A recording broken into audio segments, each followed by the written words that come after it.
Hello दोस्तों, आपका स्वागत है हमारे इस चैनल पे, जहाँ पे आज हम लोग फिर से जीके जीएस का मॉक टेस्ट करने वाले हैं। अगर कोई भी एग्ज़ाम में जीके जीएस पूछता है तो उसके लिए ये क्लास बहुत ही ज़्यादा इम्पोर्टेंट है। और ये आज 9वां टेस्ट है मॉक टेस्ट।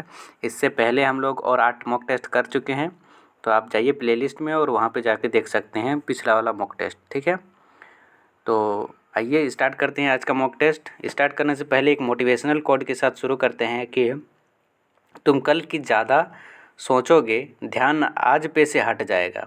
अगर आप लोग सोचेंगे कि कल क्या होगा, कल मेरा लाइफ कैसे गुजरेगा, कल एग्ज़ाम निकलेगा कि नहीं, तो वो सोचते रह जाइएगा। ठीक है, और अभी मेहनत करते रहिए, कभी ना कभी सफल ज़रूर होइएगा। ठीक है, तो आइए पहला क्वेश्चन आपके स्क्रीन पे आता है।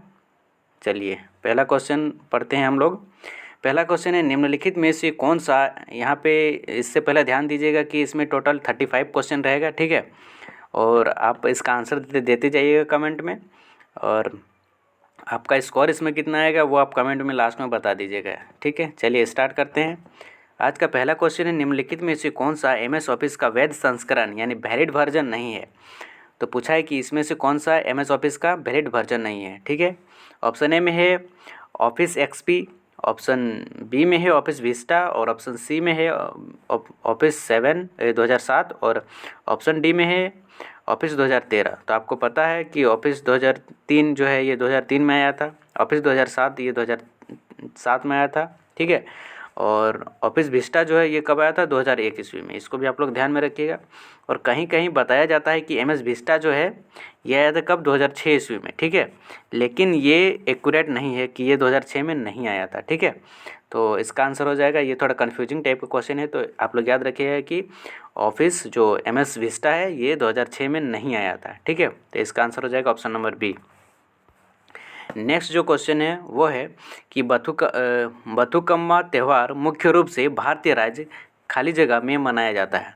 तो आप बताइएगा इसका आंसर क्या होगा कि बथुकम्मा त्यौहार कहाँ पे मनाया जाता है। ऑप्शन ए में है तेलंगाना, ऑप्शन बी में है असम, ऑप्शन सी में है गुजरात, और ऑप्शन डी में है बिहार। ठीक है, तो इसका आंसर आप कमेंट में दीजिएगा। इसका सही जवाब होगा तेलंगाना। तेलंगाना में बथुकम्मा त्यौहार मनाया जाता है। ठीक है, इस त्यौहार में माँ देवी की पूजा की जाती है और इसमें फूल का यूज किया जाता है। इसको आप लोग ध्यान में रखिएगा। इसके अलावा ध्यान रखिएगा कि असम में क्या है, बिहू पर्व मनाया जाता है। रोंगाली बिहू वही बिहू का ही एक टाइप है, तो रोंगाली बिहू भी मनाया जाता है यहाँ पे। और इसके अलावा याद रखिएगा असम में क्या है, कामाख्या मंदिर भी है।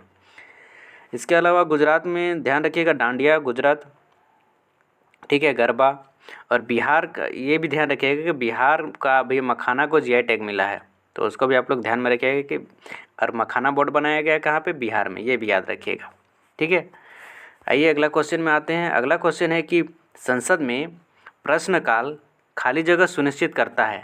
तो संसद में जब प्रश्नकाल होता है उसमें क्या होता है, ठीक है, वो पूछा है। तो ऑप्शन ए में है कार्यपालिका की विधायिका के तरफ जवाबदेही, दूसरा में है न्यायपालिका की विधायिका से स्वतंत्रता, तीसरा में है विधायिका की न्यायपालिका पर नियंत्रण, और चौथा है न्यायपालिका की विधायिका के साथ संबंध।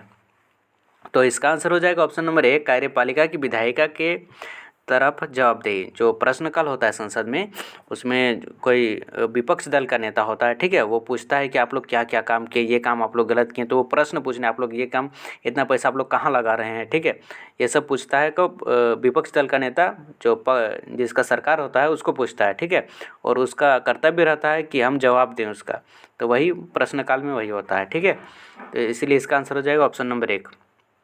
नेक्स्ट आज का जो क्वेश्चन है वो है, निम्नलिखित में से किस वेद में 10 मंडल और 1028 सूक्त हैं। ठीक है, तो आपको पता होगा कि 10 मंडल और 1028 सूक्त किस में है, हम ऋग्वेद में है। ठीक है, किसमें है, ऋग्वेद में है। तो इसका आंसर क्या हो जाएगा, ऑप्शन नंबर C3 ऋग्वेद। इसके अलावा आप लोग ध्यान रखिएगा, इंपॉर्टेंट क्वेश्चन आता है कि गायत्री मंत्र ऋग्वेद के कितने मंडल में है। तो आप याद रखिएगा कितना, 3rd मंडल में क्या है, गायत्री मंत्र। ठीक है, 3rd मंत्र में क्या है, गायत्री मंत्र। इसको भी आप लोग ध्यान रखिएगा कि 3rd मंडल में क्या है, गायत्री मंत्र। चलिए आइए अगला क्वेश्चन की ओर बढ़ते हैं। अगला क्वेश्चन है कि कौन सा प्रोटीन हृदय पेशी और टाइप कंकाल पेशी तंतुओं में पाया जाता है, जो 2 प्रकार के तंतुओं में से एक है, जो पेशियों का निर्माण करते हैं, जिसका उपयोग शरीर गतिविधि के लिए करता है, ठीक है। तो इसमें से कौन सा ऐसा प्रोटीन है जिसका उपयोग हमारे हृदय पेशी में पाया जाता है और कंकाल पेशी में पाया जाता है, ठीक है। ऑप्शन ए में है ट्रोपोनिन, ऑप्शन बी में है मायोसिन, ऑप्शन सी में है केराटिन और ऑप्शन डी में है रेनिन, ठीक है। तो इसका आंसर क्या हो जाएगा आपका मायोसिन। इसका आंसर क्या हो जाएगा मायोसिन, जो हम लोग के जो होता है हृदय का पेशी वहाँ पे पाया जाता है, ठीक है। तो इसको आप लोग ध्यान में रखिएगा। इसके अलावा ध्यान रखिएगा कि इसका खोज कौन किया था, ठीक है। इसका खोज कौन किया था, विल्हेम इसका खोज कौन किया था, विल्हेम कुहने ने किया था। कि कौन, कुहने। जो ये मायोसिन है, जो ये मायोसिन प्रोटीन है, इसका खोज कौन किया था, विल्हेम कुहने ने किया था, ठीक है। इसको भी आप लोग ध्यान में रखिएगा। अगला क्वेश्चन में आते हैं। आज का अगला क्वेश्चन, ये सारे क्वेश्चन इंपॉर्टेंट है और टफ भी हैं, ठीक है। तो आप लोग घबराइएगा नहीं, ये क्वेश्चन आप याद कर लीजिएगा अगर आप लोग को नहीं आता होगा तो। अगला क्वेश्चन आता है कि भारत का उपराष्ट्रपति बनने के लिए निम्नलिखित में से किसकी आवश्यकता नहीं है, ठीक है। ऑप्शन ए में है उसे राज्यसभा के सदस्य के रूप में चुनाव के लिए योग्य होना चाहिए। ये तो सही बात है कि राज्यसभा के सदस्य के रूप में चुनाव के योग्य होना चाहिए उपराष्ट्रपति को, ठीक है। ऑप्शन बी में है वह भारत का नागरिक होना चाहिए। ये तो बहुत ज़रूरी है कि जो उपराष्ट्रपति बनेगा वो भारत का नागरिक होना चाहिए, यानी ये भी सही है। तीसरा ऑप्शन में कि वह केंद्र सरकार या किसी राज्य सरकार या किसी स्थानीय प्राधिकरण या किसी अन्य सार्वजनिक अधिकरण के अधीन किसी लाभ के पद पर न हो, यानी उसको कोई नौकरी न करता होगा, नहीं करता होगा तो ही वो उठ सकता है, ठीक है। इसको भी आप लोग ध्यान में रखिएगा। और ऑप्शन डी में उसे 40 वर्ष की आयु पूरी होनी चाहिए। नहीं, ये गलत है। उसमें कितना 35 वर्ष की आयु होनी चाहिए, ठीक है। 35 वर्ष या फिर उससे ज़्यादा होना चाहिए, ये क्राइटेरिया है इसमें, ठीक है। तो इसको भी आप लोग ध्यान रखिएगा। और इसके बारे में बताया कि कितना में है, आर्टिकल 66 में बताया गया है इसके बारे में। इसको भी आप लोग ध्यान में रखिएगा, ठीक है। तो इसका आंसर हो जाएगा क्या, ऑप्शन नंबर 4। नेक्स्ट आज का जो क्वेश्चन है वो है निम्नलिखित में से कौन सा आंध्र प्रदेश का एक शास्त्रीय नृत्य है। ऑप्शन ए में है भरतनाट्यम। आपको पता है कि भरतनाट्यम कहाँ का है, तमिलनाडु का है। कहाँ का, तमिलनाडु का है भरतनाट्यम, ठीक है। मोहिनीअट्टम कहाँ का है, केरला का, ठीक है। केरल का कहाँ है, केरल का है मोहिनीअट्टम शास्त्रीय नृत्य, ठीक है। कुचिपुड़ी कहाँ का है, कुचिपुड़ी है आंध्र प्रदेश का शास्त्रीय नृत्य है, ये भी आप लोग ध्यान रखिएगा, ठीक है। और जो मणिपुरी है ये कहाँ का है, मणिपुरी कहाँ का है, मणिपुर का, ये आप लोग ध्यान में रखिएगा, ठीक है। अगला क्वेश्चन आता है। नेक्स्ट क्वेश्चन है कि भारत के संविधान का कौन सा अनुच्छेद भारत के नियंत्रक एवं महालेखा परीक्षक की लेखा परीक्षा रिपोर्ट से संबंधित है, ठीक है। तो आपको पता होगा कि केक के बारे में कौन आर्टिकल में बताया गया है, आर्टिकल 148 में क्या बताया गया है, केक के यानी नियंत्रक एवं महालेखा परीक्षक के बारे में बताया गया है, उसका पद के बारे में बताया गया किसमें, आर्टिकल 148 में, ठीक है। इसको आप लोग ध्यान में रखिएगा। इसके अलावा आप ध्यान रखिएगा कि जो B.R. अम्बेडकर है, जो B.R. अम्बेडकर जी थे, वो जो कैग का पद है उसको सर्वोच्च संवैधानिक पद बताया, ठीक है। सर्वोच्च संवैधानिक पद बताया कौन, B.R. अम्बेडकर। इसको भी ध्यान रखिएगा, ठीक है। तो इस क्वेश्चन का आंसर होगा ऑप्शन नंबर 3 यानी 151 आर्टिकल में बताया गया है कि जो नियंत्रक एवं महालेखा परीक्षक है यानी जो CAG है वो लेखा परीक्षक के रिपोर्ट उसका जो लेखा परीक्षक का रिपोर्ट होगा उससे संबंधित है। और ये उस रिपोर्ट को किसको सौंपता है, राष्ट्रपति को सौंपता है। इसको भी आप लोग ध्यान में रखिएगा कि जो लेखा परीक्षक का जो रिपोर्ट होता है वो किसको सौंपता है, राष्ट्रपति को। और ये कौन आर्टिकल में बताया गया, 151 आर्टिकल में बताया गया है। चलिए आज का जो नेक्स्ट क्वेश्चन है वो है मेसोलिथिक काल की अवधि लगभग खाली जगह वर्ष पूर्व से खाली जगह वर्ष पूर्व तक है। जो मेसोलिथिक काल है यानी मध्य पाषाण काल है, ठीक है, उसकी अवधि क्या है वो पूछा है, ठीक है। तो इसको आप बहुत कम ही लोग याद रख पाते हैं इसको, ठीक है। तो इसको आप लोग याद रखिए कि जो मेसोलिथिक यानी मध्य पाषाण काल का वक्त था वो था कब, वो था 12,000 ईसा पूर्व से 10,000 ईसा पूर्व के बीच में था, ठीक है। इसमें छोटे छोटे पत्थरों का यूज किया जाता था, ठीक है। इसको भी आप लोग ध्यान रखिएगा। इसके अलावा जो पाषाणकालीन जो आदमी होते हैं उनको क्या कहा जाता है, क्वार्जाइट मैन कहा जाता है। इसको भी आप लोग ध्यान में रखिएगा, ठीक है। चलिए अगला आते हैं नेक्स्ट क्वेश्चन, वो क्या है, फाइलम सिलेंट्रेटा। क्या है, फाइलम सिलेंट्रेटा से संबंधित कौन सा जीव पुर्तगाली मैन ऑफ वॉर के रूप में भी जाना जाता है, ठीक है। जो फाइलम सिलेंट्रेटा क्या है, ये एक जलीय जीवों का संघ है, ठीक है। फाइलम सिलेंट्रेटा क्या है, समुद्री जलीय जीवों का संघ है जिसमें क्या है, जो रीढ़ की हड्डी नहीं होने वाले जानवर होते हैं, जैसे जेलीफिश हो गया, ठीक है, जैसे जेलीफिश हो गया, हाइड्रा हो गया, ऐसे टाइप का जो ऐसे टाइप के जो होते हैं चीज़ वो इसमें सिलेंट्रेटा वर्ग में से संबंधित है, ठीक है। जेलीफिश कहाँ से, सिलेंट्रेटा वर्ग से संबंधित है, ठीक है। तो इस क्वेश्चन में पूछा है कि पुर्तगाली मैन ऑफ वॉर, ठीक है, इसमें से किस सिलेंट्रेटा को कहा जाता है, ठीक है। तो ऑप्शन ए में है एडेम्सिया, ऑप्शन बी में है नेरिस, ऑप्शन सी में है एंकिलोस्टोमा और ऑप्शन डी में है फाइसेलिया। तो इसका आंसर क्या होगा, हो जाएगा ऑप्शन नंबर 4 फाइसेलिया, ठीक है। फाइसेलिया एक सिलेंट्रेटा है, ठीक है, और इसको पुर्तगाली मैन ऑफ वॉर के नाम से जाना जाता है। इसको भी आप लोग ध्यान में रखिएगा।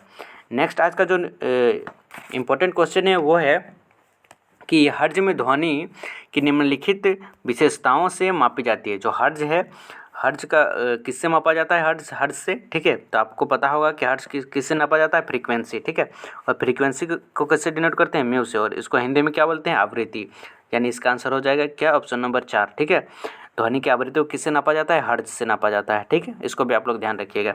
इसके अलावा यहाँ पे देखते हैं जो तरंग दैर्घ्य है इसको किससे डिनोट किया जाता है, लैम्डा से डिनोट किया जाता है, ठीक है। और इसका जो तरंग दैर्घ्य है इसको मीटर से नापा जाता है, यानी लंबाई, जो वेवलेंथ होता है, वेवलेंथ का लंबाई वही होता है तरंग दैर्घ्य, ठीक है।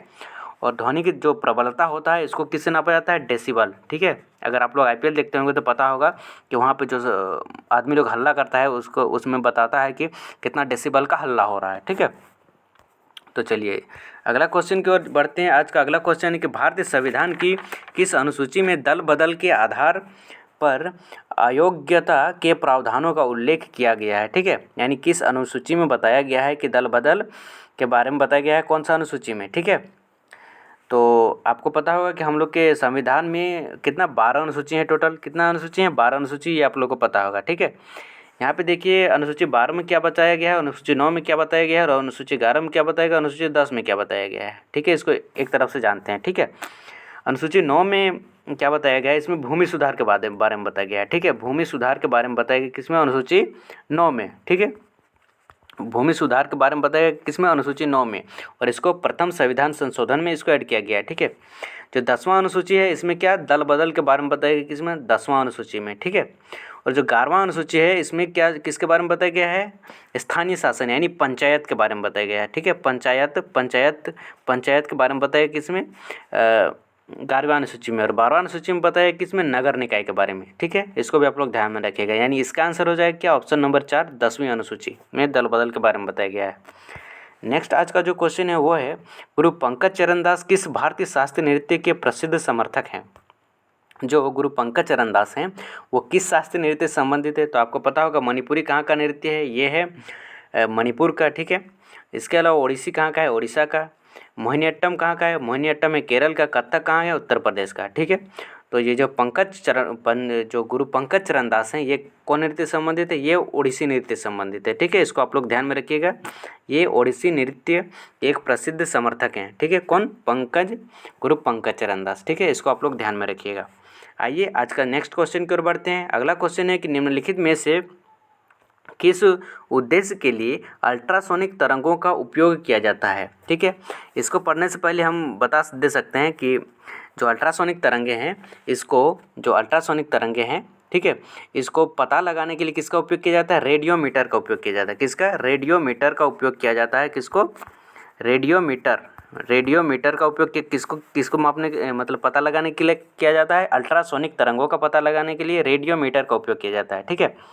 चलिए ये क्वेश्चन पढ़ते हैं अगला, यही क्वेश्चन कि निम्नलिखित में से किस उद्देश्य के लिए अल्ट्रासोनिक तरंगों का उपयोग नहीं किया जाता है, ठीक है। ऑप्शन ए में है चमगादड़ द्वारा अपने शिकार को खोजने के लिए, तो इसमें किया जाता है, ठीक है। दूसरा क्या है, जहाज द्वारा समुद्र तल की गहराई का पता लगाने के लिए, इसमें भी किया जाता है। तीसरा क्या है, मानव शरीर के आंतरिक अंगों में दोषों का निदान करने के लिए यानी दोषों का पता लगाने के लिए, ठीक है, इसमें भी किया जाता है। चौथा ऑप्शन है आकाश में विमान का पता लगाने के लिए, यानी ऑप्शन नंबर 4 हो जाएगा कि आसमान में जो विमान होता है उसका पता लगाने के लिए अल्ट्रासोनिक तरंगों का उपयोग नहीं किया जाता है, ठीक है। तो इसका आंसर हो जाएगा क्या, ऑप्शन नंबर 4। आइए नेक्स्ट क्वेश्चन की ओर बढ़ते हैं। अगला क्वेश्चन है कि भारत में ब्रिटिश शासन के दौरान 1939 में निम्नलिखित में से किस राष्ट्रीय नेता ने अपने अनुयायियों के साथ अखिल भारतीय फॉरवर्ड ब्लॉक की स्थापना किया था, ठीक है। तो आप कमेंट में बताइएगा कि अखिल भारतीय फॉरवर्ड ब्लॉक का स्थापना कौन किया था, ठीक है। जो फॉरवर्ड समाचार पत्र था वो कौन प्रकाशित किया था? जो फॉरवर्ड समाचार पत्र था वो किसके द्वारा प्रकाशित किया गया था, वो भी आप लोग कमेंट में बताइएगा। ठीक है, चलिए इसका आंसर जान लेते हैं कि अखिल भारतीय फॉरवर्ड ब्लॉक का स्थापना कौन किया था? सुभाष चंद्र बोस जी ने किया था। ठीक है, इसको आप लोग याद रखिएगा। और फॉरवर्ड जो समाचार पत्र था वो कौन किया था? वो चित्तरंजन दास जी ने किया था। ठीक है, इसको भी आप याद रखिएगा। ठीक है, चित्तरंजन दास। ठीक है, चित्तरंजन दास ने। ठीक है, चित्तरंजन दास ने किसका? फॉरवर्ड जो समाचार पत्र था उसका प्रकाशन किया था, उसको याद रखिएगा। नेक्स्ट आज का जो क्वेश्चन है वो है बिरंजक चूर्ण को जल में मिश्रित करने पर कौन सा गैस नियुक्त होता है? तो आपको पता होगा बिरंजक चूर्ण का सूत्र क्या होता है? बिरंजक चूर्ण का सूत्र होता है CaOCl2। ठीक है, इसको जब जल में मिलाया जाता है यानी प्लस करेंगे क्या? H2O, तो ये किस में टूट जाएगा? CaOH2 यानी कैल्शियम हाइड्रोक्साइड यानी बुझा हुआ चूना बनेगा, प्लस Cl2 यानी क्लोरीन गैस का उत्पादन होगा। ठीक है, यानी इसका आंसर क्या हो जाएगा? Option number 2। जब बिरंजक चूर्ण को जल में मिश्रित किया जाता है तो इसमें क्या? क्लोरीन गैस का उत्पादन होता है। इसको भी आप लोग ध्यान में रखिएगा। चलिए आज का जो नेक्स्ट जो क्वेश्चन है उसके ऊपर बढ़ते हैं। अगला क्वेश्चन है कि रैयतवाड़ी व्यवस्था से आप क्या समझते हैं? ठीक है, पहला है कि पूरे गांव की ओर से भू राजस्व ग्राम प्रधानों द्वारा किसानों से वसूल किया जाता था। ठीक है, और ऑप्शन 2 में है कि इस प्रणाली को लॉर्ड विलियम बेंटिक द्वारा आगरा और अवध में लोकप्रिय बनाया गया था और बाद में इसे मध्य प्रदेश और पंजाब तक बढ़ा दिया गया था। तीसरा ऑप्शन है कि भू राजस्व का भुगतान किसानों द्वारा सीधे राज्य को किया जाता था, यानी ऑप्शन नंबर 3 इसका सही आंसर हो जाएगा। क्या है कि जो रैयतवाड़ी व्यवस्था था, ठीक है, जो रैयतवाड़ी व्यवस्था था इसमें जो किसान थे वो भू राजस्व डायरेक्ट कहाँ पे देते थे? राजा का जो मंत्री होता था, जो वित्त मंत्री होता था उसको डायरेक्ट देते थे, यानी डायरेक्ट राजा को पैसा देते थे। ठीक है, तो इसीलिए इसका आंसर हो जाएगा क्या? Option number 3। तो आपको पता होगा 3 प्रकार की व्यवस्था थी कर देने की। पहला थी स्थलवाड़ी, दूसरा था क्या? रैयतवाड़ी, और तीसरा था क्या? महलवाड़ी। ठीक है, इसको भी आप लोग ध्यान रखिएगा। इसमें और पूछता है क्या कि जो रैयतवाड़ी था इसका जो इस टाइम में जो गवर्नर था वो कौन था? तो इस टाइम कौन था? मुनरो। इसको भी आप लोग याद रखिएगा कि मुनरो जो थे वो किस टाइम के गवर्नर थे? जब रैयतवाड़ी व्यवस्था आई थी। ठीक है, चलिए अगला क्वेश्चन आज का देखते हैं, वो है कि खाली जगह हैदराबाद राज्य के संस्थापक मुगल सम्राट फर्रुखसियर के दरबार के सबसे शक्तिशाली सदस्यों में से एक था। उसे पहले अवध का शासन सौंपा गया और बाद में उसे दक्कन का प्रभार दिया गया।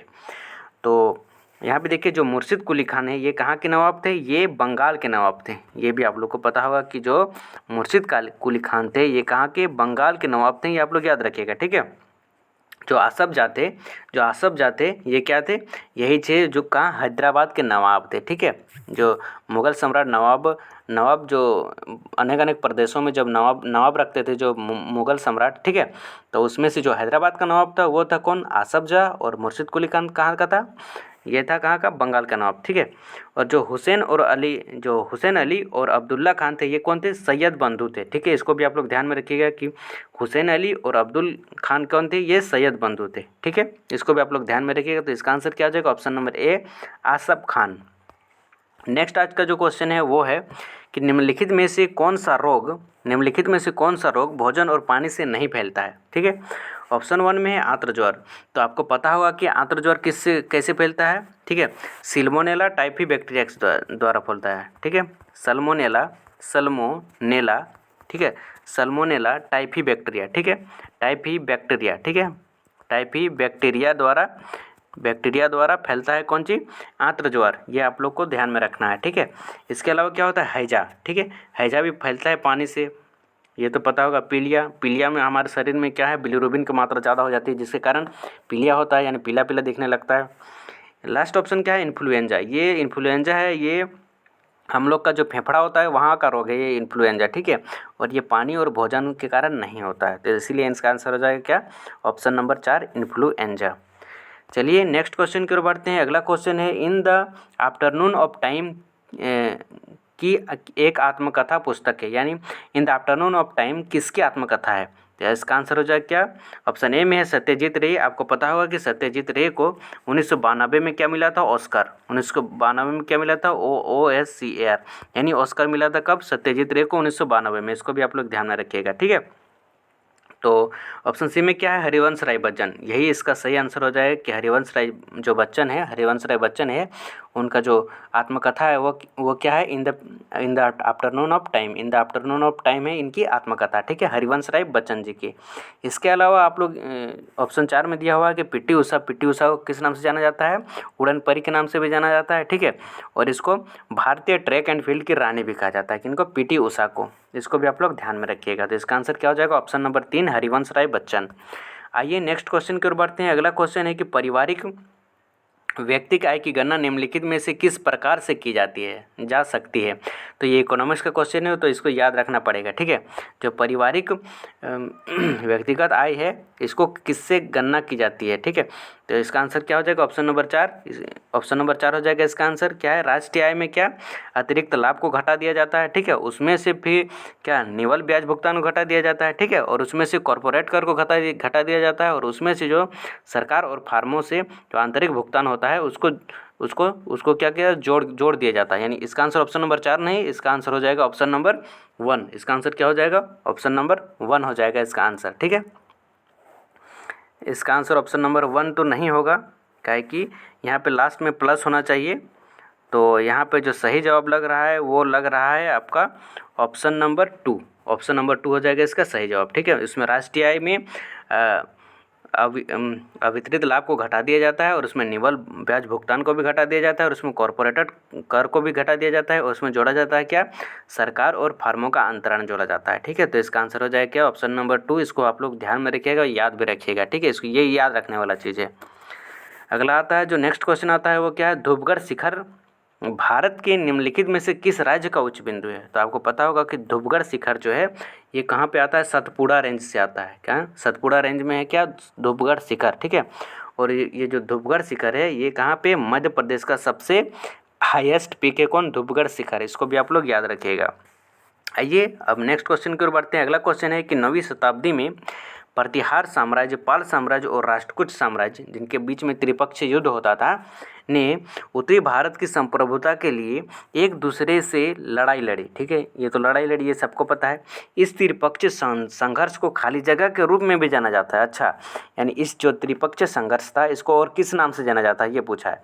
ऑप्शन ए में है कन्नौज त्रिपक्षीय युद्ध, ऑप्शन बी में है कन्नौज संघर्ष युद्ध, ऑप्शन सी में है कन्नौज त्रिकोणीय युद्ध, और ऑप्शन डी में है कन्नौज त्रिआयाम युद्ध, ठीक है। ये कंफ्यूज करने का ऑप्शन है, तो इसका आंसर हो जाएगा ऑप्शन नंबर 1 कन्नौज त्रिपक्षीय युद्ध। इसको भी आप लोग याद रखिएगा, ठीक है। ये प्रीवियस ईयर पूछा हुआ क्वेश्चन है कि कन्नौज त्रिपक्षीय युद्ध के नाम से भी इसको जाना जाता है। आइए नेक्स्ट क्वेश्चन की ओर बढ़ते हैं। अगला क्वेश्चन है कि Ag+ और Cl के संयुक्त होने पर बनने वाला यौगिक क्या है, ठीक है। आपको पता होगा कि जो Ag होता है यानी सिल्वर, Ag किसको बोलते हैं, सिल्वर को, ठीक है। इसका परमाणु संख्या कितना होता है, 47, और क्लोरीन का कितना होता है, 17 होता है, ठीक है। और इससे जो AgCl यानी सिल्वर और क्लोरीन से मिलकर जो बनता है उसको क्या बोलते हैं, सिल्वर क्लोराइड। यानी इसका आंसर हो जाएगा क्या, ऑप्शन नंबर 3 हो जाएगा इसका सही आंसर, ठीक है। आइए नेक्स्ट क्वेश्चन की ओर बढ़ते हैं। अगला क्वेश्चन है कि मार्च 2024 में केंद्रीय माध्यमिक शिक्षा बोर्ड यानी CBSE का अध्यक्ष किसे नियुक्त किया गया है, ठीक है। तो ये करंट का क्वेश्चन है 2024 का, ठीक है। तो इसका आंसर क्या हो जाएगा, राहुल सिंह को जो CBSE का अध्यक्ष नियुक्त किया गया है। इसको आप लोग याद रखिएगा, ठीक है। अगला क्वेश्चन है कि निम्नलिखित में से कौन सा स्थान अलकनंदा और भागीरथी नदी का संगम है। तो आपको पता होगा कि जो अलकनंदा और भागीरथी का संगम है उसको क्या बोलते हैं, देवप्रयाग बोलते हैं। यानी इसका आंसर क्या हो जाएगा, ऑप्शन नंबर 1 इसका सही आंसर हो जाएगा, ठीक है। इसके अलावा आप याद रखिए क्या जो विष्णुप्रयाग होता है इसमें क्या क्या अलकनंदा और धौली गंगा, अलकनंदा और कौन, धौली गंगा का संगम क्या होता है, अलकनंदा और धौली गंगा का संगम क्या होता है, अलकनंदा और धौली गंगा का संगम क्या होता है, वो होता है क्या, विष्णुप्रयाग, ठीक है। इसको भी आप लोग ध्यान रखिएगा। इसके अलावा इसी में है क्या, रुद्रप्रयाग। रुद्रप्रयाग किसका होता है, अलकनंदा और इसमें मंदाकिनी का संगम होता है। किसका, मंदाकिनी, जो मंदाकिनी होता है, जो मंदाकिनी नदी है उसका संगम को क्या बोलते हैं, रुद्रप्रयाग। जो अलकनंदा और मंदाकिनी का जो संगम है उसको क्या बोलते हैं, रुद्रप्रयाग, ठीक है। इसके अलावा यहाँ पे क्या, कर्णप्रयाग। कर्णप्रयाग किसका किसका संगम होता है, पिंडार और अलकनंदा का संगम को कर्णप्रयाग कहा जाता है, ठीक है। तो आप लोग ध्यान रखिएगा, इसका आंसर क्या हो जाएगा, ऑप्शन नंबर 1 देवप्रयाग। अगला क्वेश्चन की ओर बढ़ते हैं। अगला क्वेश्चन, निम्नलिखित में से कौन सा कंप्यूटर फंक्शन है। ऑप्शन ए में है ट्रांसफॉर्म डाटा, ऑप्शन बी में है ट्रांसपोर्टेशन, ऑप्शन सी में है कंस्ट्रक्शन, ऑप्शन डी में है फैब्रिकेशन। तो इसका आंसर हो जाएगा option number A transform data, यानी आप कंप्यूटर को कोई डाटा देते हैं, ठीक है, और वो उसको उसमें कुछ प्रोसेसिंग कर देता है और उसका आंसर आपको दे देता है, ठीक है। तो इसीलिए इसका आंसर क्या हो जाएगा ऑप्शन नंबर एक ट्रांसफॉर्मिंग डाटा। आइए नेक्स्ट क्वेश्चन की ओर बढ़ते हैं। अगला क्वेश्चन है भारतीय पुरातत्व सर्वेक्षण द्वारा शुरू की गई योजना का नाम क्या है, ठीक है। अभी हाल ही में जो भारतीय पुरातत्व सर्वेक्षण है इसके द्वारा एक योजना शुरू किया गया, उसका नाम क्या है कि पहला ऑप्शन क्या है तीर्थयात्रा कायाकल्प और आध्यात्मिक संवर्धन अभियान, ठीक है। दूसरा क्या है सांस्कृतिक विरासत संवर्धन योजना और तीसरा में है एडॉप्ट इन हेरिटेज। तो आप याद रखिएगा ये करंट क्वेश्चन है, क्या है एडॉप्ट इन हेरिटेज जो योजना है ये प्रारंभ किसके द्वारा किया गया है, भारतीय पुरातत्व सर्वेक्षण द्वारा इसको प्रारंभ किया गया है, ठीक है।